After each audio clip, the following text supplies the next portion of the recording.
Good morning, good afternoon, good evening, wherever you are in the world. This is Reganelite here. Hello everyone, how are you all doing? It's December, and you know what that means. Yes, Christmas jumpers. I'm getting them out early. Yes, I know some of you guys recognize this jumper. Been known for quite a few whiles, and I'm wearing the hat because I know people like the hat. I'm probably going to take the hat off at some point because I have a tiny bit of a migraine. I do have the Christmas hat there as well. But welcome to episode 81 of the Snowflake Viewpoint, where we cover some of the latest news in the UK. We have 6 stories to cover, plus 2 funny videos. We are dual streaming live here on youtube.com/Reganelite and on twitch.tv/Reganelite1. I will come to you all in the chat in a second. The date and time of this live stream is the 2nd of December 2024 at 8 p.m. UK time. Yes, so I've got, so Saturday I put up loads of decorations. I've got this, guys. So we've got a little Christmas tree behind us, but we also have the bigger one here. So I'll just pull this away. So it's just there at the bottom because the tree is so big, I can't put it up here. So the orb will be absent for a while, and as you can see, Ollie for some reason thinks it's okay to sit on top of the star. I didn't recommend it, but he insisted on being on there instead of the lava lamp. So Ollie is there. But yeah, I do have a Christmas hat.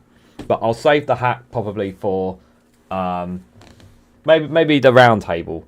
Maybe the round table later in a few weeks time, guys. So I'll probably save it for then. But I hope you guys all had a good weekend anyway, regardless.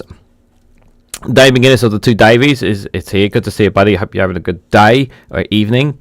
And yeah, I did. If you guys do check out youtube.com/2Davies show, 10:30 in the morning, paper review Monday to Friday, and every Monday to Thursday. They have their show at 4 p.m. UK time. Do check out their content. Very good stuff there, and they've raised some great money for charities and for lots of charities and food banks and whatnot in Scotland. So really great stuff they do. Steve McMorran, good to see you there. Good morning over in New Zealand. Hope you're doing well, buddy. Alistair Keir is here as well. Good to see you, buddy. Hope you're doing well. Hope you had a good weekend. One of our moderators. Jow is also here. Another one of our moderators as well. Good to see you both. Hope you guys are doing well. Joe Lefty is there as well. Good to see you, Joe. Hope you're doing well, my friend, and anybody else. And Diggs BTW7 in the Twitch chat. I don't know if that person is still there, but hello, hope you're doing well as well. Would help if Regan, if you actually had your chat opened on down there as well. Yeah. Okay, so we got quite a few topics to discuss. So let's crack on with them. I just want to point out that for those who are wondering about the videos for tomorrow, they are done. They've been recorded. They are already ready for memberships. I just haven't timestamped them. I literally ran out of time to do timestamps because I need to prepare for the live stream. So I was tempted to do an after chat tonight here on the Discord, but because I got to do that, that's why I'm not going to be able to. So I do apologize, guys.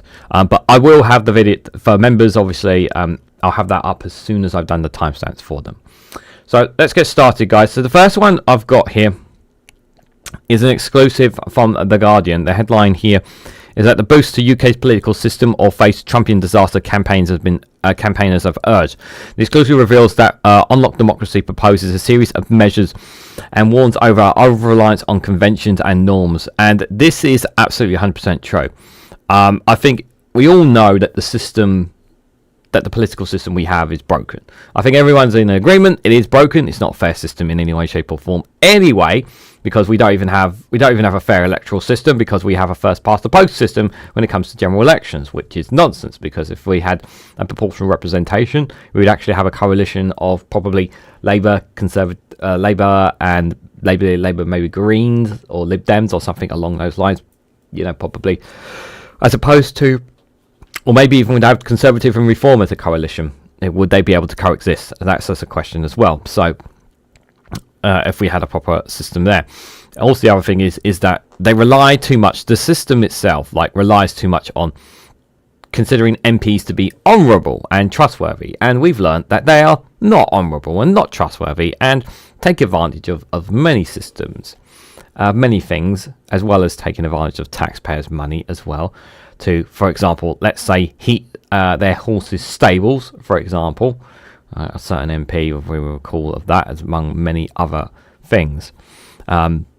If the Labour Party does not change this within its term, there may be consequences for this. There is no guarantee that Labour will be in government at the next election. People may not like the Conservatives, may be still put off by the Conservatives, but they are not going to cast their vote back to Labour if they don't feel that their lives have improved.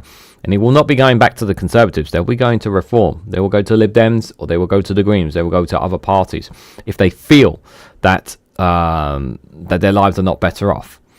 And you want a political system that is fair and balanced. And if they don't change that fair and balanced system, they could find themselves on the outskirts as well. There is this possibility that some people have said about Keir Starmer potentially might not even make it to the next general election. I'm not so sure about that. He may, the thing is that even though he is considered unpopular, he is still in control. It doesn't come across to me like the party is in turmoil. Some people have given that. I don't see the party in absolute crisis or turmoil. It doesn't come across like that to me. Yes, there was the recent resignation, but I don't think it was and it wasn't like the biggest national scandal in comparison to what the Conservatives have done. It was something that shouldn't have happened, but I think it was the right thing that she stepped down. But yeah, if they don't change this political system, we could find ourselves in similar situations to what's going to happen to America over the next 4 years. I did a video, obviously, about Nigel Farage and anti-abortion. I'm very curious to see what kind of... I haven't gone through the comments of it, so I'm very curious to see the reactions of how some people feel about the possibility.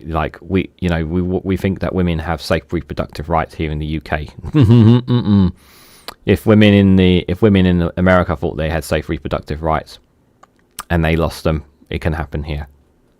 It only takes enough political discourse to sway people's minds. Good evening, Mark Teflar. Good to see you, buddy. Hope you're doing well.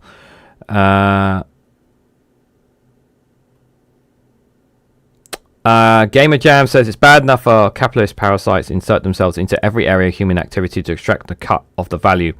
Then we go to add insult to injury with bootlicker propaganda, consistently giving them credit for making the activity happen in the first place. This is where media reform is most definitely required. As long as private companies and people with billionaires and millionaires, oil and gas people always have that. As long as they are able to pour money into the hands of politicians, they will always have influence. If you can take political money out of it, you give politicians a much better chance of being a lot cleaner. We need to cut the dirty money out of politics. The whole donations things needs to stop, and political parties should be funded by the taxpayer, not by private companies, because it will clean up politics. It will ensure that politicians are not reliant on fat cat donations from people as well. I think that's a really good thing. And I think my tree just fell down behind me. Yes, it did. Oh, that's a... Can you stay still? Can you stay still for me? No, you cannot stay still. And it's decided to fall down. Okay. I will fix it during the interval later on. Right, let's carry on. The next UK general election could be a disaster of the Trumpian proportions if the Labour government does not adopt measures to boost public trust in the political system, former ministers and campaigners have warned. A cap on political donations and the wider powers for the House of Lords Appointment Commission to block unsuitable peer nominations are among 54 proposals laid out in the paper form the campaign group Unlock Democracy. Campaigners acknowledge that Keir Starmer has made changes to the ministerial code, including tightening the rules on gifts after a row over freebies, but they argue the Prime Minister was still able to ignore recommendations made by the independent advisor on ministerial interests without explanation, while former ministers could continue to seek jobs outside government. Yeah, the issue around second jobs is definitely one that should have been locked down on. Like, all second jobs should be banned. Like, your job is to serve your constituents. Like, if you want to be a doctor, if you want to be something else, go do that job. You shouldn't be doing that and this. I even go as far to say, like, if you want to be like a news presenter or on a radio host show, if you want to do them, go do them. You can't be a politician. Yeah, you can't do both. You know, like that's it. You can go on as guests. Go on the guest show and have analysis and all that kind of stuff, but you can't like have your own show sort of thing. This is just too much power. The Unlock Democracy paper also recommends an introduction of clear job description for MPs against which constituents and the Standards Commissioner would be able to measure their performance. The UK's over-reliance on conventions and norms is a source of democratic vulnerability, the paper argues. It urges the government to give the House of Lords Appointment Commission the power to block peerage nominations to address perceptions of cronyism. This would be a very obvious thing to do in the House of Lords. If they believe that somebody they're appointing could be problematic. It makes the fact that Prime Ministers can appoint somebody as a peer and no one can do anything about it, even if there are recommendations and whatnot thrown at them. They can still push that person through, whether everybody else likes it or not. It's a big problem. A substantial reduction in party campaigning spending and a cap on the political donations has also been recommended to reduce the ability of wealthy donors to weed outside unaccountable influence. Other recommendations are suggested to reverse democratic backsliding, including Cabinet ministers must be confirmed by MP select committees, and Parliament should ratify new Prime Ministers before the new government can bring forward a King's Speech. Okay. Close loopholes that allow unincorporated associations to conceal the source of their political donations or overseas residents to donate to political parties. It's a very obvious one. A £200 per limit on freebies for MPs or ministers, and a cap on earnings from second jobs and half an MP salary. Like me personally, like I said earlier, we should just not have any donations or freebies at all. Political parties should be just funded by the taxpayer and let us pay for it instead of political influence. Amend the MP's Code of Conduct and recall the MPs Act of 2015 so they can be punished for failing to fulfil their responsibilities. Tom Brake, director of Unlock Democracy and formerly a Liberal Democrat minister, said, Donald Trump's return to the White House should set alarm bells ringing for all of us who value democracy. We cannot just assume something similar could never happen here. Yeah, I mean, literally, what happened on January the 6th was pretty much said everything. You know, just got to be off. Hello, number 3. Good to see you there. I'm off UFO hunting tomorrow. Oh, good luck. Let us know what you find. Good to see you, buddy. Public confidence in the integrity of the political system is dwindling. Meanwhile, concerns continue to grow about the accountability of the governments to elect representatives, the accountability of elect representatives to their voters. The proposed measures have the merits of being low cost, a big impact, he said. Proposals have been backed by Dominic Reeves, the former Attorney General, and Paul Tyler, the former Lib Dem constitutional reform spokesperson in both the Commons and the Lords. If my voices are cracking up a little bit, it might be because I've done more than 25 videos today. Unless this government and this parliament urgently address the democratic deficit and the loss of public confidence in political integrity, the next general election could be a disaster for Trumpian proportions. Caroline Slowcock, director of the think tank Civil Exchange and the former private secretary to Margaret Thatcher and John Major, said the integrity of our democratic system matters, but it's failing now. The government rightly promised a reset. The beginning of a new administration is the right time to do it, and this report shows how.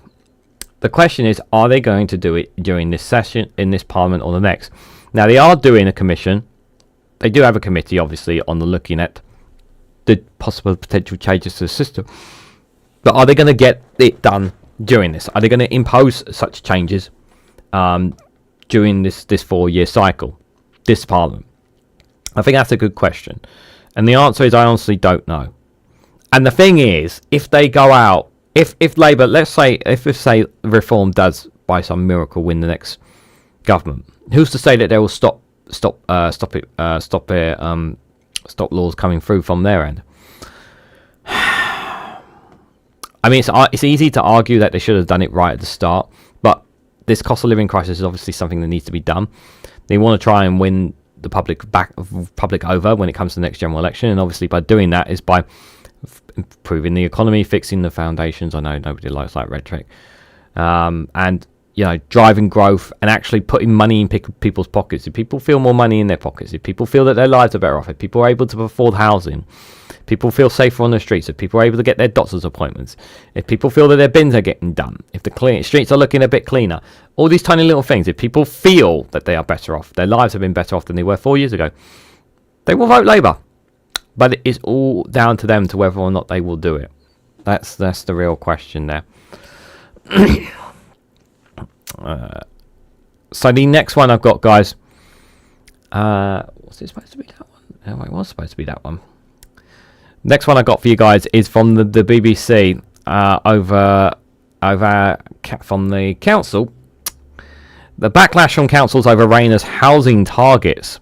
So local councils have told the government its flagship plan to build 1.5 million new homes in England over the next 5 years is unrealistic and impossible to achieve, the BBC can reveal. The vast majority of councils expressed concerns about the plan in a consultation exercise carried out by Angela Rayner's housing department earlier this year. Excuse me. I mean, I knew it was an ambitious target, 1.5 million homes, but hey, if they still build 1 million homes in the next 5 years, that's still something.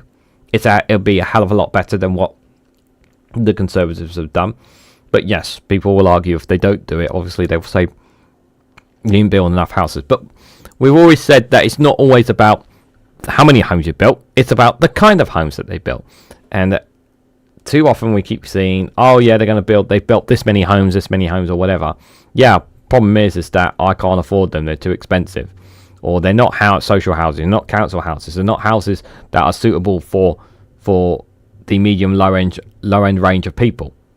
They're all suitable for high earners sort of thing. And it's just like, well, we need houses for people who are struggling.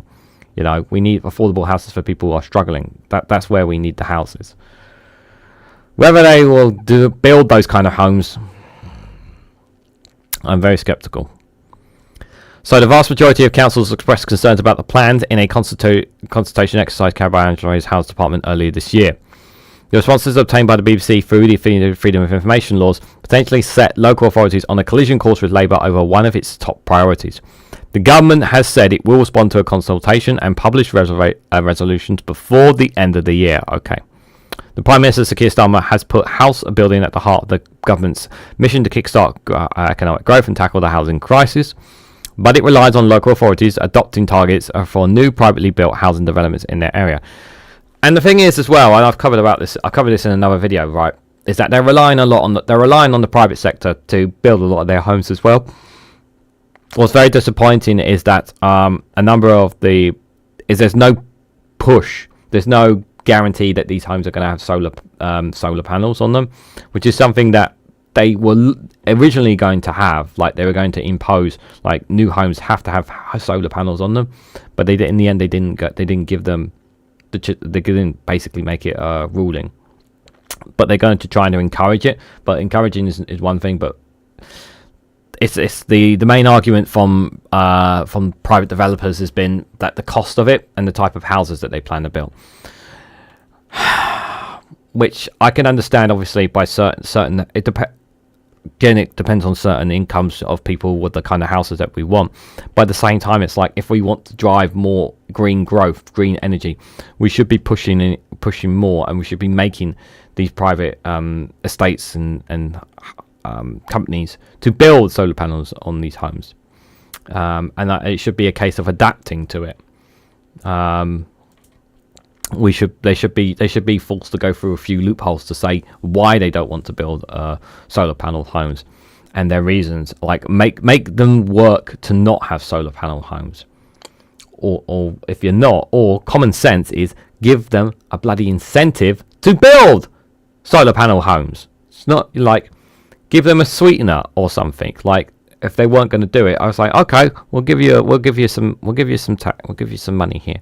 We'll give you a brown envelope here. Go build some solar panels on them. Like give incentivize companies to do so.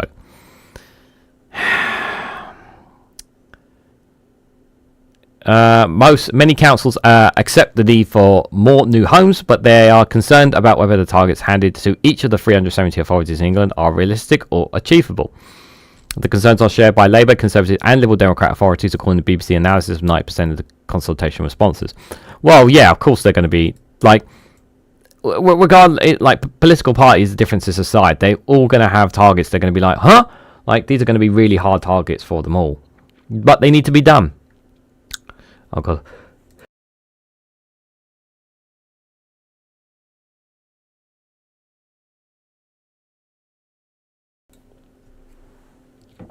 Oh dear. Sorry about that, guys. Just give me 1 second. I always have hand sanitizer. So there's one thing you've got to have hand sanitizer next to you. The dynamic duo, the Orange Troll, and the Eastern Orc Dwarf King. Who is the Eastern Orc Dwarf King, Jow, if you might mind me asking? I worry more about Putin and Trump. Yeah, I do worry about it, to be fair. I do worry about it, to be fair, as well. Yeah, sorry about that. Right. Let's go back to it. So many fear the algorithm used to calculate the targets have not taken into account strains on local infrastructure, land shortages, and lack of capacity in the planning system and construction industry. Well, they need to. I get that, but they need to push this through. And like, I know a lot of people are going to get mad about, like, not in my backyard nonsense sort of thing. Well, tough luck, you know. We just need the new homes. You know, we can't sit on this anymore. Labour run a Broxtowe Council in Nottinghamshire described the proposal changes as very challenging, if not impossible, to achieve. South Tyneside, another Labour-run council, said the plans were wholly unrealistic, while the independent-run council in central Bedfordshire said the area would be left absolutely swamped with growth that the infrastructure just cannot support. In some cases, the housing targets are rationally different to those set by the previous government, with rural areas expected to shoulder more of the burden than the inner city authorities. Some parts of London have seen their targets go down. Ooh, that's interesting. That doesn't seem right. In rural West Lancashire, the yearly housing target for the Labour-run borough council would jump from 166 new dwellings to 605 under the proposed new system. Deputy Leader Gareth Dowling agrees with the general need for more house building after years of stagnation, but said his area was already building its fair share. So this is housing targets will change in England. Percentages will change between current and proposed targets. So the light colour is target reduced. Pink 0 to 50%. Purple 50 to 75%. 75 to 100% more, dark purple, and then black over 100% more, and grey is no data here. So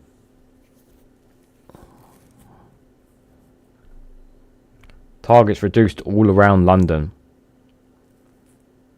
Because where have they pushed most? Where's they pushed most? Up in Scotland. That seems a bit cruel. No, it's not Scotland. No, sorry, I'm looking at the wrong. Nope, it's England. Dolt. Wake up, Regan.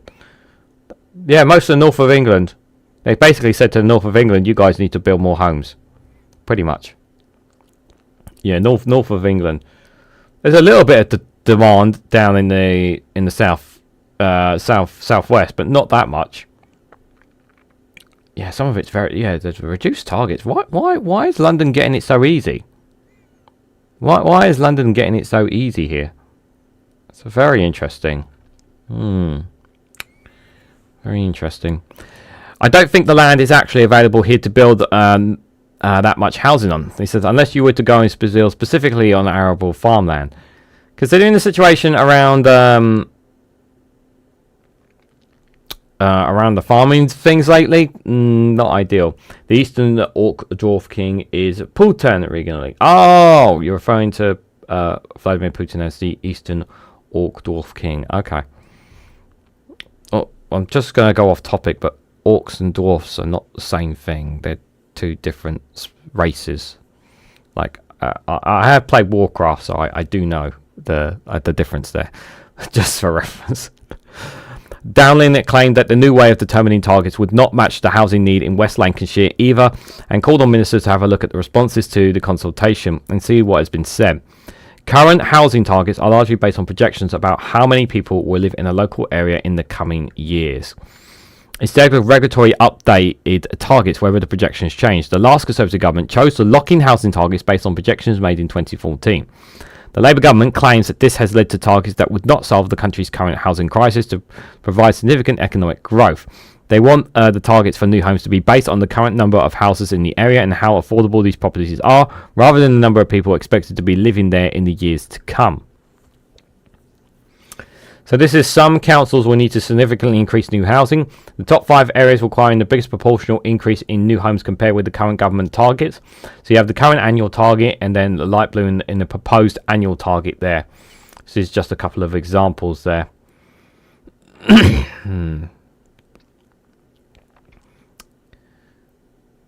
Westmoreland and Furness. That's so originally they had 227 and they're expected to do more than 10 times more. Cumberland, 244 originally. They're expected to do more than 10 times as well. Heimberg, 50, 313. Burnley, 51, 369. These are huge targets for the north. Just says notes, current targets reflect the number of new homes council areas were said to have needed each year under the existing national planning policy framework. This is the source from the Ministry of Housing, Community and Local Government, just for reference. It's that changing in methodology which has led Downing to claim the new targets will not match housing needs, a worrying echo in urban areas. 30 miles east in the city of Salford in Greater Manchester, the Labour-run local authorities warned the government that its approach loses any connection with future democratic change and is divorced from need. The city's mayor, Paul Donnett, told the BBC sensible house building plans should not be based just on numbers. Yep, that's 100% agree. You can't just base it on numbers. It's about looking at your housing waiting list, he said. It's about looking at the impact around your homelessness and rough sleeping. Yep. It's about building the homes that communities and residents need. Couldn't agree more. You have to put these into a factor. Were these put into account? Don't think so. He called on the government not to control this agenda from Westminster and Whitehall and allow more flexibility in the new system so councils can consider specific issues in the area. Councils are responsible for granting planning permissions for new homes, but they mostly rely on the private sector to build properties. Something many local authorities said the government's new targets did not take into account. Neil Jefferson, Chief Executive of the Home Builders Federation, told the BBC the planning changes were very positive.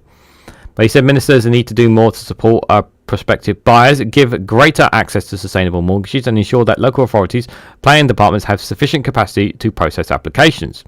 Labour warned it is willing to overrule local councils' objections to achieve its aim of delivering 1.5 million homes by 2029, underlining the importance it places on house building for economic growth. And many local authorities that took part in the consultation supported the principle of building more homes, and a small number were in favour of the specific plans put forward by the government. In Oxford, the City Council hopes the new ambitious targets will lead to extra housing that councillors say the area needs. The planned changes will see Oxford having built an additional 24,000 homes. Oof, that's a lot. Louise Upton, the local cabinet member for planning, said the council could accommodate 10,000 of those, and he'd hoped that the new rules will make it more likely that surrounding councils will take on other 14,000 and allow the city to expand. When you are a tightening, constrained city like ours, you're actually busting at the seams. You need your surrounding districts to collaborate with you to get the housing that you need, she says. So I think the government's plan is these new homes is ambitious, but it's achievable.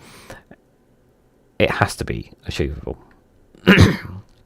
So this one here, this is the big increase in new homes needed to meet the government targets. This is the new homes completed in England, years ending March 1992 to 2024 here. So obviously you have the numbers here and then obviously the years there. So we can see This is obviously 2024 there, so if you can see from there. Yeah, and this is obviously and then above it's like average number of homes required per year from 2024, 370,000 is the average. And this is new homes or additional dwellings, including building conversions as well as a note. Obviously, this is from the Ministry of Housing, Community and Local Government.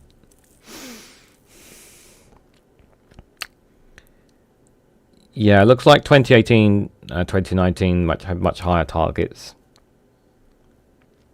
But yeah, look, after 2010, look, after 2010, the numbers dropped off a cliff. And it's like, yeah, not good. In July, Housing Secretary and Deputy Prime Minister Angela Rayner told MPs the government would be even more ambitious than first anticipated and would rise from some 300,000 a year to just over 370,000 a year. If all councils hit their target, it will result in significantly more homes than the 1.5 million pledge that the government has made. Right, so they've set higher targets than the 1.5 million in the hopes of actually hitting the 1.5 million pledge. So so they've aimed for a higher number of homes being built by each councils. So their anticipation is that some councils will not meet their targets. So their attempts to put the target higher than the 1.5 million pound, the 1.5 million home pledge, so they can actually try and beat it. Interesting. But last Wednesday, Housing Minister Matthew Pennycock told the Select Committee that the government should not be imposing the national annual targets in the way suggested by Rayner. Spokesperson for the Ministry, Housing, Community and Local Government has said this is the worst housing crisis in living memory, and in order to fix this we need to build 1.5 million homes. So I've introduced mandatory housing targets for councils and laid out clear plans to support their delivery, including by changing planning rules to allowing homes to be built on grey belts land and recruiting 300 additional planning officers. Local government associations called on the government to give councils the tools they need to help build these much needed new homes. Adam Hug, the LTA's housing spokesperson, added that any national algorithms and formulas will strongly benefit from local knowledge provided by the people who know their areas best. Will they meet the targets? I don't think so. It's interesting that they put that they've actually set targets higher than 1.5 million. If all councils had hit their targets, now we know they're not all going to hit their targets. We know that, but it's how ambitious they really are. I think is definitely going to be interesting to say the least. Have they talked about the funds, manpower, and materials will be coming from Reganelite, or are they just speaking of refurbished houses? Good question. Materials, not sure, but that's something that's been mentioned enough times. Manpower, there are builders here. We may have to get builders from abroad, but I believe the government will bring those in if we need to. As for funds, some of it will come from government, but some of it will come from government and some of it will come from councils. But some of that also is expected to come from private sector as well. So that's going to be multiple of those things when it comes to funding there. The thing that baffles me is how did we forget how to build houses? Housing shortages are a modern phenomenon. Until recently, we were able to build enough houses for everybody. Population has increased here. I think there's no doubt the population has increased. The problem is that the amount of homes has just not been built, and not enough homes have been built enough. And we also have a situation where we have a lot of homes that are just not suitable for human habitation as well. There's too many homes that are really derelict as well. There's a lot of places where new homes can be built. It's just about it's just about the will to do so, and just trying to get past some of the legal stuff around some of these things as well. I proposed flying pigs once to some DDs, but some people have their limits. Audible reform candidate. Dwarf orcs are possible, I expect, in the realms of fantasy. Anything goes. Yeah, there are some. The Russians are the orcs, and Putin is the evil dwarf that rules them regularly. As far as I'm aware, according to most fantasy history, orcs and dwarfs are not on the same page. But maybe in the game you're playing, maybe. Abandoned office blocks can be refurbished, but they're rarely mentioned. Yep. There's not many office blocks like there used to be as well. To be fair, quite a few of them I know back in my old hometown when all the most of the office buildings disappeared from there. I remember a giant warehouse that used to be on this double roundabout completely vanished, and they ended up turning it all into massive apartment blocks of homes, which it is now. They turned it completely into homes. So it makes logical sense for if there's less offices now and more homes. But offices still have their places. Remember, they're expecting bigger targets from outside the cities and not within the city. I'm generally concerned about the lack of houses in London. I'm trying to. Part of me is worried that by not ambitiously reducing the targets in London, does that mean now if more people come to London, does that mean the houses prices are going to go up even more as a direct result of that?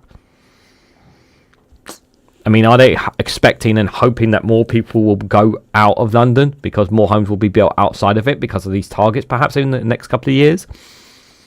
The problem is, all the money is here in London. That's the problem.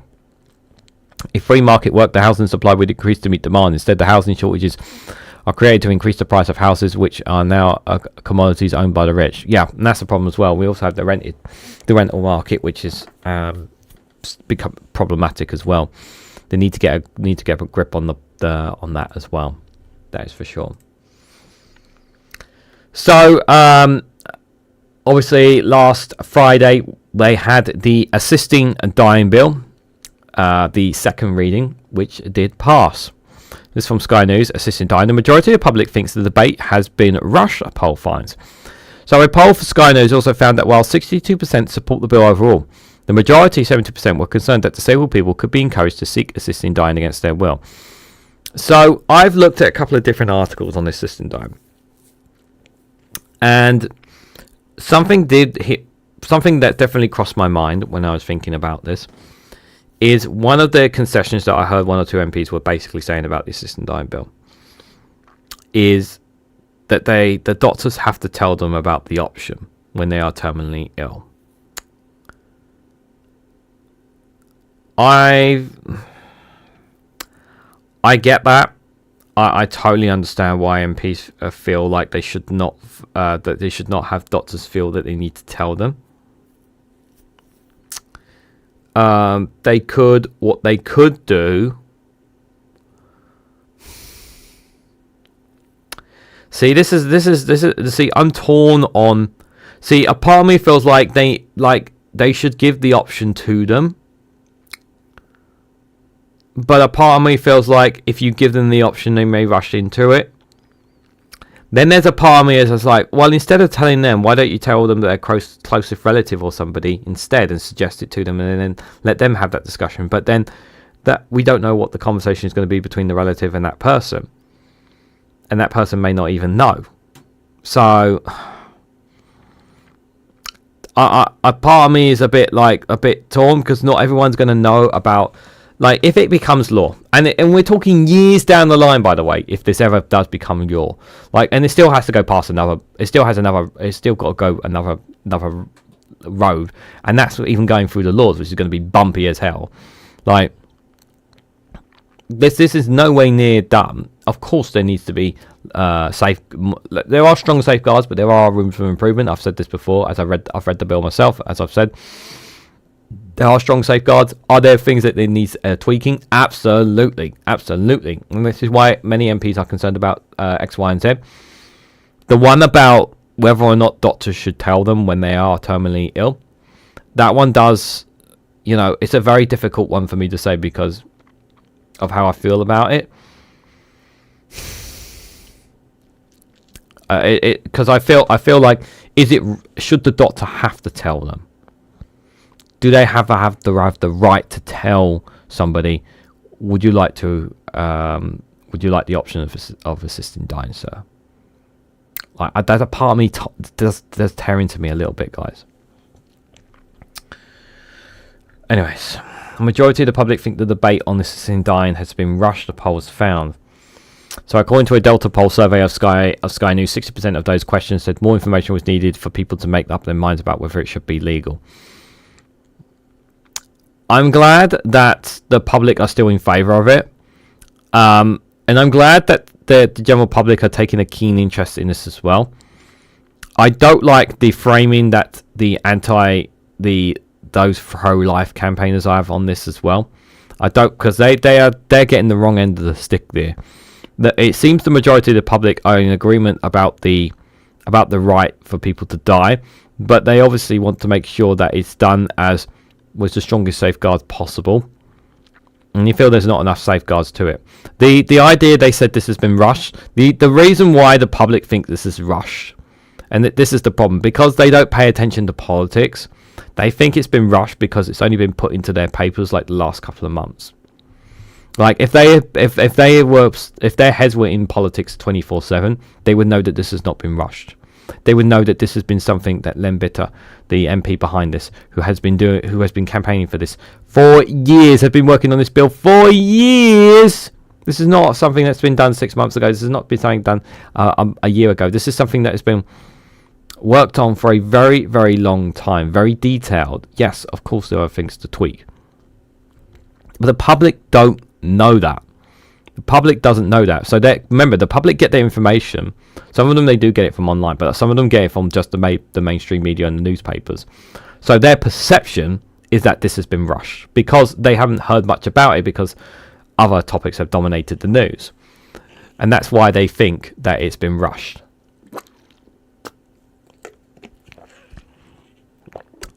Like I've said before, guys, you have to put yourself in the shoes of somebody else. Like, picture yourself as somebody who is not someone who's into politics, does their 9-to-5 job or whatever, and then they come across, maybe they watch the 6 o'clock news or whatever, don't pay much attention to news on social media or whatnot, and then you hear about assisted dying. It's just like, what?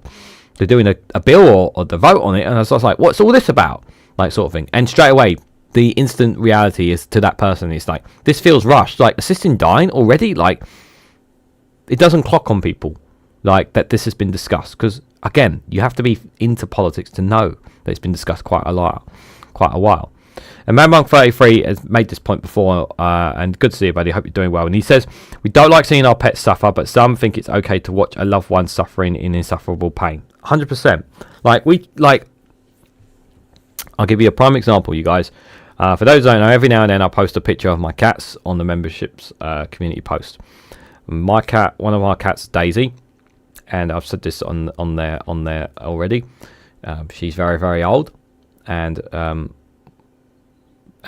she could be needed to take it down to the vets at any time to be put down, because she is a very, very old cat, and she even struggles to jump up.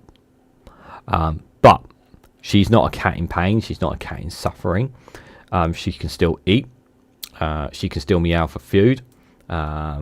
She still seems like a regular cat, but she's very, very old, and she's getting skinnier because of her age. But if it ever gets to a point where we know that if she's looking like she's in pain, or if she's not eating, or if she's been sick 24/7 or whatever, then we know we need to take her to the vets to have her put down, because we don't want her to suffer. But she's not reached that point. So until she reaches that point, we're going to make the most of our time with her, because that's what you would do. And that is the exact, and it's no different than you would with a human. Yeah, as long as they are, I think of my Nam, and she never seemed like someone who was suffering. She seemed very happy and very content with life. And just because she was happy and content with life doesn't mean all of a sudden you need to, if they put them down or whatever. But if she gets an injury or something terminally ill or whatever at our age, and then she's dragging and suffering, like, she would want to be put out of, she would not want to be continuously suffering in pain, a slow agonizing death. And we've heard many, many cases of people who've had slow agonizing deaths, or known of friends and relatives who've had slow agonizing deaths because they wouldn't put them out of their misery. It's no different to an animal. It's the exact same thing. Some people want to have a dignified death. I totally understand the concerns for it, but this is about choice. People to have the choice. Will there be mistakes? Will there be errors? Of course there will. There will always be mistakes. There will always be errors. There will always be these things. No bill, no system is perfect. Yeah, you will never have this assisting dying will never be 100% perfect, and they will try. And I generally believe Len Bitter, the MP behind it, will do absolutely everything to try and make this as safe as it possibly can. And my message to anyone out there who says, if you tell me that this bill has no safeguards, you have not read the bill. You don't have a fucking clue about that bill whatsoever. You don't know nothing about the bill. When I hear MPs saying there are no safeguards, they're either lying or they haven't read the fucking bill. It's one or the two. Because there are. And I've said this, like, for those who are against assisting dying, you can be against assisting dying, yeah, because on moral grounds, and that's totally fine. But do not tell me there are no safeguards, because you haven't read the bill. So if you think there are no safeguards, go read the bill and tell me what parts of that bill where there's a lacking of safeguards, because they are in there. So I don't want to hear anyone telling me there are no safeguards, because they are there. And they are very strong safeguards. But yes, of course, there are room for improvement. But I wanted to get that out there, guys, because when I was watching some of the debate, I couldn't have time to watch all of it. But when I was watching some of the debate, hearing some of the MPs saying that there are no safeguards really boiled my blood. Really, really boiled my blood. Because to me, they are blatantly lying in that house. Like, if they said there are safeguards, but we have more concerns, totally good with that. But to say there are no safeguards is just 100% BS. 100% BS. On average, the public say MPs should have 4 months to scrutinise the proposals. In reality, they have just 3. Yep, I agree. More time needs to be made. And while 62% support the bill, the overwhelming majority were concerned disabled people could be encouraged to seek assistance dying against their will. I totally understand that. But this is the thing, and people need to remember this, and a lot of people don't know enough about this, and I have to stress this. This is for people who are terminally ill, not disabled, terminally ill. That's what it says. That's why she named it a specific way, so that this made sense.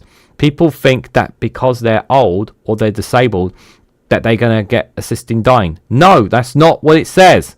It is for terminally ill specifically. On Friday, a proposal to legalise assisted dying in England and Wales was backed by a majority of MPs, paving the way for a change in the law.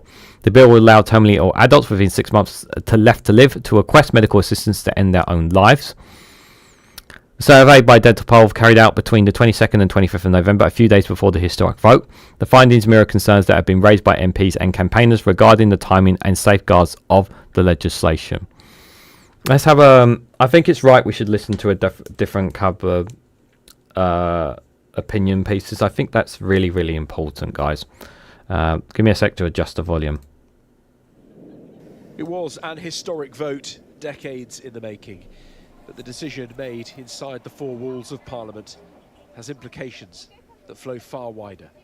So what do we think's for dinner today? Something interesting? Some people, like Tess, deal with death more than others. She supports the bill, and as a care home manager, is now digesting just how it would work. We look after people to the end of their life anyway, and I have been doing that now for 40 years. All that it would be was that when somebody actually says to me personally, Tess, I can't do this anymore, I've had enough, that at that point I can get other people involved. Tess says the law must be strict in who decides. I would like to think that if it goes through, then they stick to what they're saying. It has to be somebody that has capacity, can make that choice for themselves. No coercion, nothing from anybody else. They say, I've had enough and I want to die now. Mm-hmm. As the bill moves forward, opinions remain divided. I think that people are are stuck and their quality of life is poor and their family around them recognise that, then it's important to be able to give them that choice. I don't really agree with it, if I'm being honest with you. I just don't see the legal side of things, how you can suddenly go and do something like that. I feel like palliative care is the way forward, really. It's not about palliative care. Let me be clear about this, right? Palliative care, right? Like, this is the exact position that Gordon Brown made. Like, you can improve it as much as you want. You can give people in England, you can give people the best care ever in it. But there are some conditions, there are some terminally illnesses where no drugs can help people when it comes to the suffering that they go through. And in that suffering, they want to have the choice to die. They want to have that choice. I'm all for improving end-of-life care, 100%, and everyone in this chat, I'm sure, 100% agrees with me. But you can, like I said, it doesn't matter how much you improve the end-of-life care.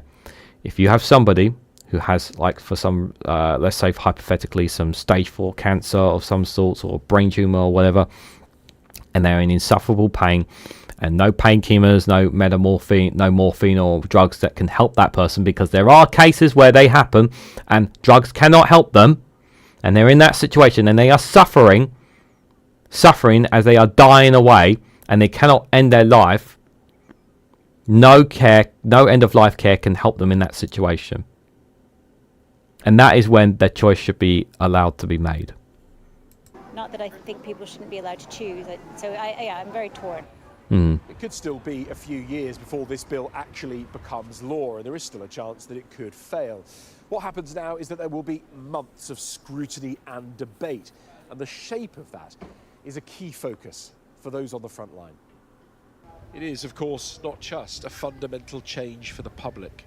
One of the big things that we would like to see is an absolute freedom of choice for doctors as to whether they participate or not.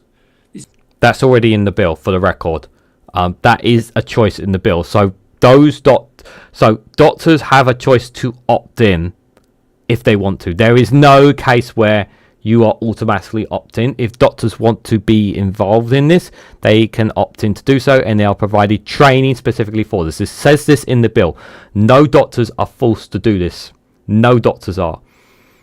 It's very, very important to highlight that. This is obviously important for doctors, but it's important for patients as well, who really would need to know that the medical staff they were encountering were fully trained, fully supported, and fully committed to the process. Mm-hmm. Lobbying and campaigning will continue. There are more votes to come. But for now, many will consider just what this new power could mean for us and our families. Yeah, be very interesting indeed. Just on the basis of time, I'm going to go to this one video before we go to our break, guys, because I think this is really important about how the MPs voted on the system dying. For those who didn't see how it looked, I think this is very interesting, to say the least. We've been talking about this for weeks, trying to predict how this vote will go. Well, finally, we know. Here are the numbers. 330 MPs voted in favour, 275 against, 46 MPs didn't vote, 1 MP abstained by voting for and against. That's a majority. Very interesting there. So you could just tell that this is this is a very divided as well. Of 55, bigger than some were predicting, but not overwhelming. So let's see the political breakdown, and you can see a huge chunk of the MPs in support are Labour. The Conservatives split quite differently. You can see a majority of them against. The Liberal Democrats, they were the biggest supporters of this bill. Yeah, Liberal Democrats are very clear that they want to give people the choice. Good couple of Conservatives there as well. But you can see a huge chunk of Labour obviously in support, but there's obviously there is also a huge chunk on there as well when it comes to Labour and Conservatives against it as well. Another big question, how would the Cabinet vote? Well, now we know. The Prime Minister Sir Keir Starmer. He voted for, as did the Chancellor, Rachel Reeves, and the Home Secretary, Yvette Cooper. 15 of them did in total. Fewer voted against, just 8, but there are still some big names in this group, including the Foreign Secretary, David Lammy. Most controversial, though, the Health Secretary and the Justice Secretary both voted against, as we expected to. This could get very difficult for them as this bill progresses, because they would be the ones who would have to implement it. So, what are the main bits of the bill? Well, firstly, who is eligible? Adults aged 18 and over who have mental capacity and are terminally ill. Yeah, so there was a question about children in this, and because that was something that was brought up in the topic, and this is not a debate to have about children. There will be a time and a place to have that, but this is about adults. When people were asking, this is about adults first, because obviously this is something monumental that would change in our society if we were to introduce it. So right now it's about adults, not about children. And are in the final 6 months of their life. These are some of the key safeguards. 2 doctors must assess each request at least 7 days apart. The eligibility criteria states that a person must have a clear, settled and informed wish to end their own life. And finally, the legal bit, new offences will be created to stop people being coerced at every stage of the process, either the first or second declaration that they want to die, or at the point where they self-administer the approved substance that will end their lives. So what happens next? Well, first of all, committee stage. MPs from all political parties will look at the detail and take evidence. Then report stage, that's when MPs will vote on amendments. And then finally, third reading, there will be another Commons vote before it goes to the Lords. They will probably put down some amendments as well. And at the end of all that, there will be one final vote before, if the bill passes, it gets royal assent and becomes law. We don't know how long any of this will take, but it will probably happen over the next 6 months to a year. So even though today felt like a huge moment, it's just the first step on what will be a long and unpredictable process. Yeah, and it will be a very, very long road. It's not going to be... This is like people who...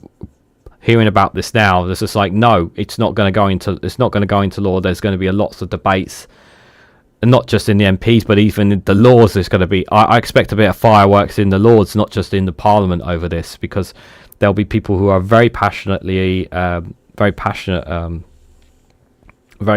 about this, and there'll be some people who are vehemently against it, because many people feel that it should not be up to people. Some people should not have that choice. That's how some people feel, whether you agree or disagree with it. Just gonna have a quick look at what you guys are saying in the chat regarding it. Hello, Martin Briggs, good to see you there. I hope you're doing well. Palliative care is extremely limited. Pain is the least of people's concerns, says Steve McMahon. We are all terminally ill, says number 3. I'm tired of false moralities and ethics. Honestly, illogic people both annoy me and scare me. It's like having the lunatics ruling our destiny. I would say giving people who have terminally ill, like cancer, multiple MS, should have a choice. Mental health and disability issues should not be included. I 100% agree. When I heard that 1 or 2 countries actually have that option for people with mental health and disabilities that aren't terminally ill, that scares me. That's incredibly scary. I would not want anybody with mental health or disability use to have that option at all. Not at all. Unless they are terminally ill, they should not have that option. That if anyone ever changes that would be a big fat no-no for me. I might even go out and protest, which is something that I never do, just to protect people's lives, you know, because it's supposed to be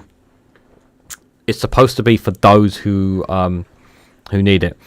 There are fates far worse than death. Take dementia sufferers fake most of our own anxiety, all their memories. They lose their ability to recognise their loved ones. My granddad is a prime example of that. Steve McMahon in his last 6 months of his life, seeing him in that dementia state, I hated it. But would I advocate for him would I advocate for him to take his own life if the option was there? I would not be able to make that decision unless I would basically say I cannot make that decision. Yeah, I wouldn't be able to. I wouldn't know what to do if I was put on that spot on that. Mad so you don't like seeing our pets. Yeah, I've read that already. Sorry. No one can make a decision to die on behalf of anyone else, and the system is extremely rigorous to ensure no one can be influenced by other systems more. That's how it needs to be anyway. The thing is that I think one of the things that people are scared of change. That's the big word is change. People don't like change, and people certainly don't like when something big changes. People can be scared of something that could potentially be good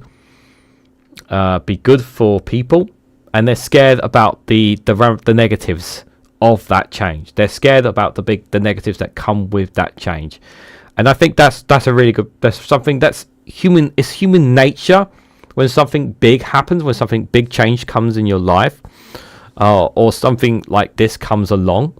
There is that fear, there is that concern, there is that doubt, unless you're neck deep into it to understand it.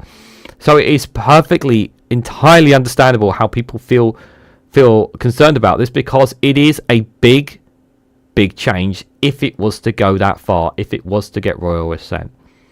So it's totally understandable for people to feel that way. Right, I think we need to take a step back, guys, and take a little break. I've already realised that we've already gone an hour, which is insane. So let's dive straight into the next bit, guys. I was not expecting us to go for an hour for it, but let's have a little funny video here. I hope you guys find this one a bit hilarious. It's a short video here from Michael Spicer on rich people are ruining everything. Alright, I did some digging and I found that list of assets that we need for your taxes. Yes, okay, but make it quick. I've got to see a man about a yacht. According to this list, you've procured a ride in a hot dog car with Dua Lipa, Liverpool Football Club, Lewis Hamilton's car, Lewis Hamilton's house, Lewis Hamilton. You've paid for Salt Bay to visit your house every day and feed your fish by doing that. Wait a minute, I haven't received any of these assets. Well, that's what it says. Oh, no, there is one more thing. I wish my dad wasn't such a prick. Oh. Yeah, this isn't a list of your assets, this is your son's Christmas list, sorry. Tell you what, I think I would quite like everything that you've got on that list. Oh, really? Oh, well, that would be amazing. I mean, I think your son would love all of that. Oh, no, not for him. I mean, for me. I'd love to drive a hot dog car with Dua Lipa.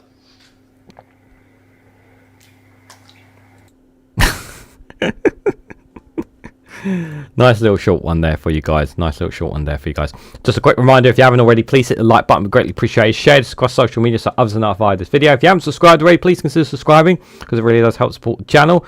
And the best way another best way is financially support me. If you can financially support me in any way, shape or form, leave any super chats down below, or join the membership channel for just as little as 99p. Gets you access to custom emojis. And if you're a $1.99 member, you get early access for additional content. If you're also a 99p member, you get access to membership community post. And whenever you comment on my videos, I'll give you a response to them. It takes a couple of days for me to respond to your comment. So thank you to anyone and everyone who has supported me, both financially and non-financially. It's greatly appreciated. Otherwise, you can do is by buying me a coffee. Link for that is in the description as well. And you can also join the Patreon as well. There's plenty of free content dropping on Patreon as well. Lots of different news stories to cover on there as well, so do check out the Patreon even if you're not a paid member. Be greatly appreciated. 1, 2, 3, 4. So thank you guys for listening, it is much appreciated. Let's crack on, guys. We've got quite a few still to cover. So this one's from The Independent. Rachel Reeves is under pressure to scrap the £2,000 electric car tax. It comes amid mounting concerns over how the car industry will cope with current plans to boost a number of electric vehicles. Yeah, we should not be making it more difficult for people to get electric cars. I understand there is a tax here, but this tax should be lower, and petrol cars should be higher. The argument of the counter argument will be from people is that, well, there's not enough charging points and it's more problematic than petrol cars, or people will make excuses right now. But we need to incentivize and push more people towards electric cars. We need to offer incentives for people to have them. The government needs to do more to incentivize people, and there needs to be more incentives to have more charging points in places, and also making sure that they are maintained as well. Unless these things are done, we will always be dragging behind other industries when it comes to electric cars. So Rachel Reeves is under pressure to scrap plans to impose a luxury car tax on electric vehicles amid fears that the levy could make cars unaffordable, undermine the government's net zero ambitions. Electric vehicles registered from the 1st of April would be subject to additional levy known as an expensive car supplement if priced above £40,000. The surcharge will cost drivers £425 per year for 5 years, from 2 to 6 years for a car's lifespan, meaning drivers will have to shell out more than £2,000 for the levy, which implies even if the vehicle's ownership changes hands. Since 2020, zero-emission vehicles have been exempt, but the Treasury is now following through on plans announced by the previous Tory government to tax them. With EVs typically costing a third or more than normal vehicles, higher proportion of electric cars will be hit by the tax, with hundreds of thousands of drivers expected to be impacted. Around 70% of new vehicles will be saddled with the tax, compared to 80% petrol and diesel vehicles. Research by the Society of Motor Manufacturers and Traders, the SMMT, has indicated. And so far this year, 300,000 electric motors have been bought in the UK, according to SMMT data. And it comes amid mounting concerns over how the car industry will cope with current plans to boost the number of electric vehicles to phase out the combustion engines entirely by 2030. The Business Secretary, Jonathan Reynolds, announced a fresh fast-track consultation into the plans last month. Said he was concerned about how policies meant to phase out the new petrol and diesel vehicles by 2030 were operating. And the move came after Vauxhall owner Stellaris said it would close its van-making plant in Luton, putting 1,100 jobs at risk, hitting out the UK's zero-emission vehicle mandate. The SMMT warned that the pace of the transition could hit car makers in demand for zero-emission vehicles fails to meet ambition. And meanwhile, the managing director of Ford UK said the car industry supports targets around electric vehicles, but needs government-backed incentives to boost the uptake by customers. This is what I've always said. If you want people to get into them, you've got to incentivize them. You can't just tell them to go electric. Stuart Mason, editor of the Car Experts UK, warned that Ms Reeves' luxury car tax is not going to help the adoption of electric vehicles. And he added, for most people sitting on the fence, the tax won't change that much, but for a small number, it could have a sustainable effect on affordability. At the time the tax was introduced, £40,000 was probably fair, but all the car costs have gone up since then, and it should be realigned. The Tories weren't interested in doing that, and neither is Labour. The 40,000 threshold remained unchanged since April 2017 when it was introduced, and it has risen in line with inflation. Then the tax threshold would be more than £50,000. Quentin Wilson, founder of lobby group Fair Change, said the expansion of the tax will be another reason for consumers not to change their behaviour and switch to electric vehicles. And he said we need lower income drivers to have access to EVs, and you have to democratise. But the government is giving consumers no incentives to switch at the moment. The 40,000 cut-off initiative many EVs includes many EVs, but there will also be cheaper diesel vehicles not paying it. We need to encourage mass adoption. This is one of the signals coming out of the Treasury that confuses consumers. It'll be another reason not to change behaviour. Treasury has been contacted for comment. Yeah, like I literally just said at the start of this, you have to give incentives. Give people a reason to switch from diesel, from their petrol, to electric cars. Give them incentives. Incentivise them to switch, and they will switch. But if you don't give them any incentives to do so, then it's not going to work. It's rocket science. It's not that hard to figure out, guys. It really is not.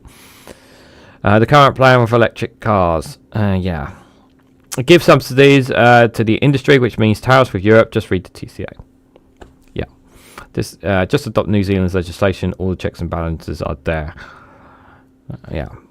What's the point I was making away? Who defies terminal? Good point number 3.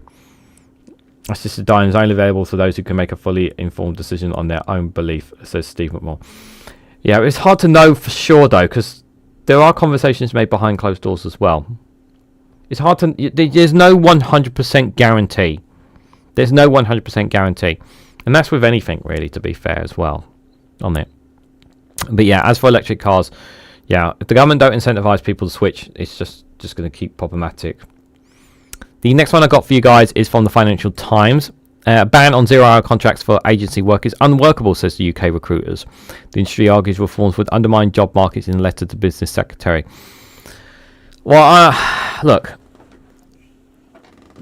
I know that in the manifesto they said they weren't going to ban zero-hour contracts, but they're going to ban zero-hour contracts to take advantage of people of some sorts. I can't remember the term, but for me, I understand why people make the argument for zero-hour contract, but the problem is that people can be led on a wild goose chase. when it comes to these.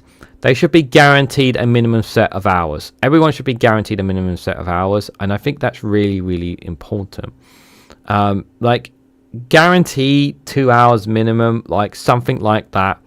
Guarantee 4 hours minimum, like whatever it is, whatever the job industry is, agency is, or whatever. Just guarantee payment for them. Guarantee something. But I'm just not. I just hate this 0 hour contract thing because people can be abused. It's so easy to abuse people with 0 hour contracts, in my opinion. UK recruiters are raising the alarm over the government's proposal to include agency workers in a new ban on exploitative 0 hour contracts, saying the option set out to implement are unworkable. In a letter seen by the Financial Times, the bosses of 16 large recruiters and staffing companies, including ASIO, Hayes, Randstad and Manpower, have urged the Business Secretary Jonathan Reynolds to rethink the plans. The group argues that Labour's reforms would undermine the jobs market for both permanent and temporary workers. The likely response would be the lower levels of hiring and more work either delayed or fulfilled by people taking on self-employed. They argued, adding, we cannot see how any of the options in the current constitution document could be made workable. A right to contract reflecting workers' regular hours is one of the key measures in the Employment Rights Bill that will give shape to the Labour administration's flagship reforms to workers' rights. The government has said it is determined to ensure the UK's 900,000 agency workers benefit from this entitlement, partly because it does not want agency work to become a loophole for employers to avoid the new rights. Consultations on how to achieve these closes on Monday, which is today. Although many of the details have yet to be decided, the intention is that the employees with no or low guarantee hours will be offered a contract reflecting their working patterns over a 12-week period, which they will be free to decline. About 1 million people in the UK work through agencies at a time, typically on assignments lasting longer than 12 weeks, and in a variety of roles ranging from warehouse staff to NHS workers, engineers or supply teachers. Some agency staff juggle several roles at a time, while others can be working full-time hours for long periods. Agencies argue that many people choose to work on the basis because they have care responsibilities or other commitments and they do not want to commit to regular hours. I get that, but but in doing so, you're not guaranteeing, again, but you're not guaranteeing to get paid a certain week, or you're not guaranteed to get paid. You're not guaranteed a payment. If you don't have a minimum set hours, you're not guaranteed to get any money.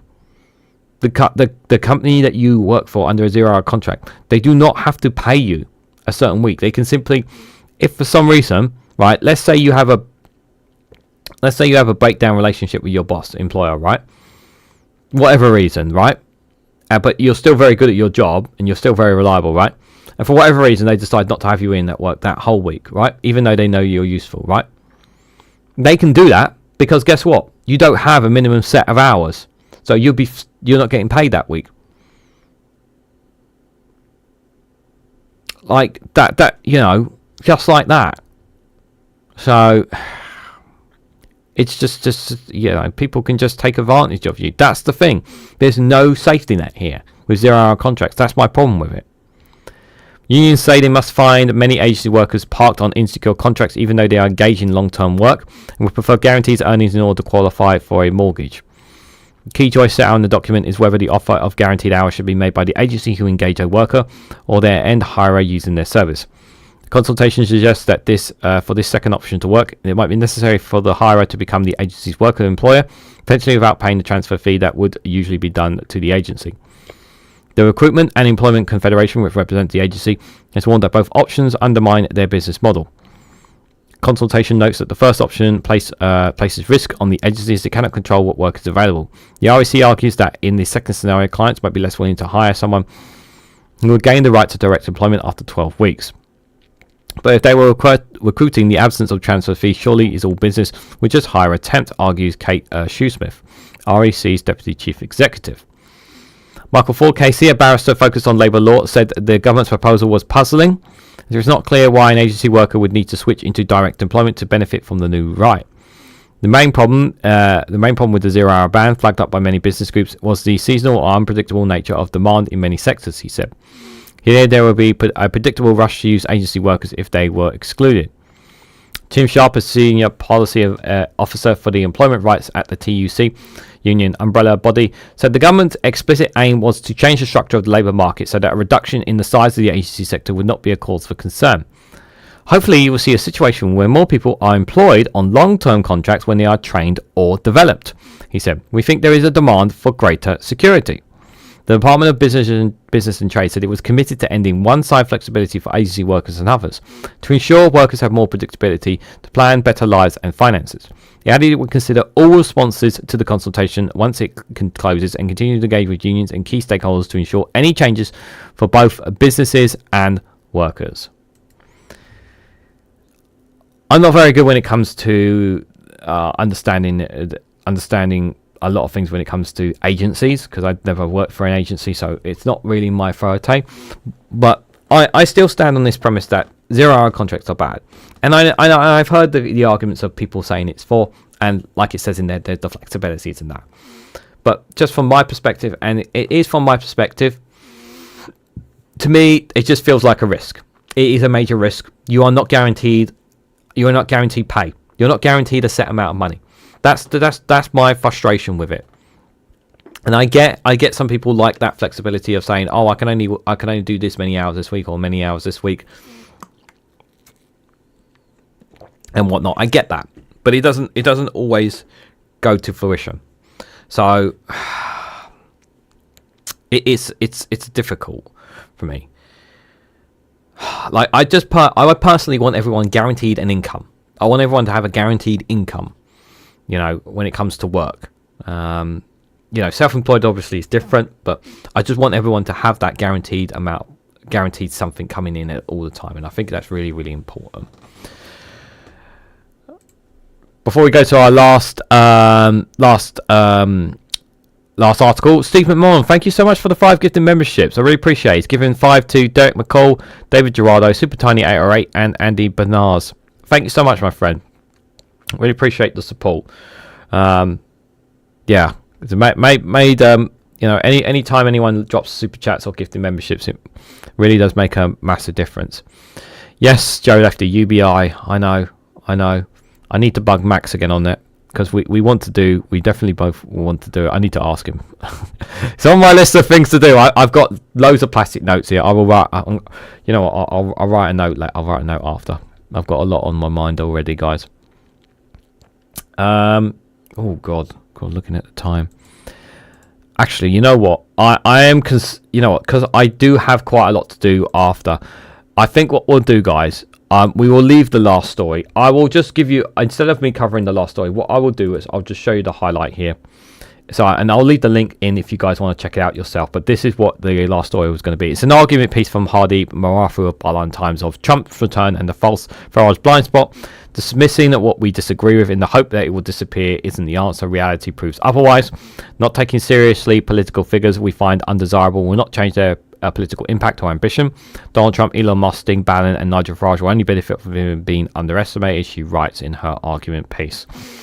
So it's not really so much of a news story, it's more of an argument piece from her about obviously the right wing, the established right wing, who are looking to undermine democracy in all places, sort of thing. So if you guys want to check out that piece, I'll leave the link in the description if you guys want to check that out. But yeah, I'm going to leave that story for now, leave that one for now, simply based on we've gone nearly an hour and a half here. But guys, before you run off, we have one funny video to see ourselves out as well. I will be playing this video again because of the time of the year that it is. Yes, guys, I've already given you a hint. Some of you may have already heard this video. It's already come out. But apparently, some guy on the radio from Portsmouth wants to wish Merry Christmas to you all. Except...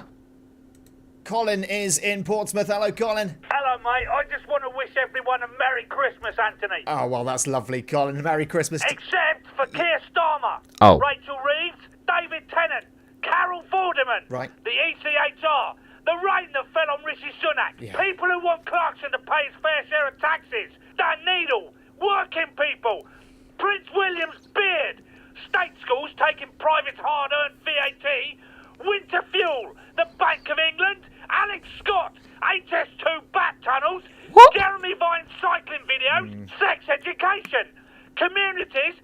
everything's within a 15-minute walk. Welsh 20-mile-an-hour speed limits. Right. Gary bloody Lineker resigning before we could sack that him. must have been tough, yeah. Taylor Ruddy Swift, National Trust scones, rainbow lanyards. Saying sorry for enslaving people. Right. The Paris Olympic ceremony. Reagan, the breakdancer. People upset by the royal family charging rent to hospitals. Clifton Suspension Bridge. Who does it think it is? Moths? They're just emo butterflies. Moths. Women boxers who are women. Celebrities who pretend to write children's books. Clacton residents who want someone to actually represent them. Adverts with brown people in. Making the Sheriff of Nottingham a woman, even though it's got nothing to do with Robin Hood. 5-star migrant hotels. Putting people in jail for hurty words and attempted murder. Yeah. Letting a blind bloke dance on the telly. They had a deaf girl on last year. Where will this end?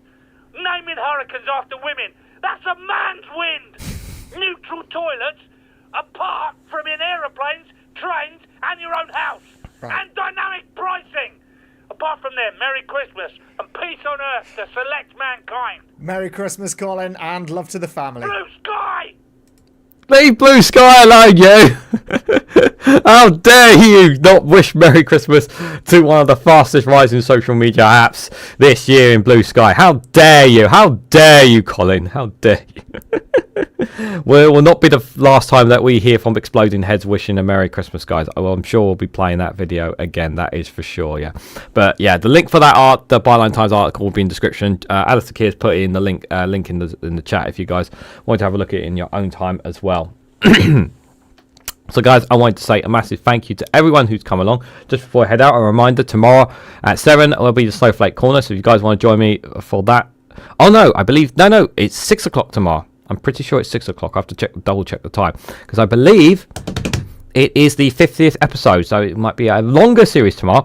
And there's 3 elections that I need to cover, guys, because we not only had the Irish election that we need to talk about, there was also the Romanian election, and there was an election over in Iceland, of all places, as well. Yes, so I have quite a few elections to check out, to have a look at tomorrow as well. So there'll be plenty to cover tomorrow. It's going to be a long stream, that is for sure, guys. So do join me at 6 p.m. I will double check. If not, I'll adjust it accordingly for that. So yeah, for the 50th episode of Snowflake Corner, I'll see if I can get some extra funny stuff just to celebrate the day, celebrate the 50th episode of Snowflake Corner of news from outside the UK since I started that live stream, because it has come a long way as well. So do join me for that. Wednesday we will have Prime Minister's Questions at 12 p.m, followed by the Snowflake Watch at 8 p.m, and then on Thursday, guys, myself and One Angry Pagan will be back together again. We'll discuss some of the latest news, as well as some other bits and bobs there. So do join us for a nice little wee chat.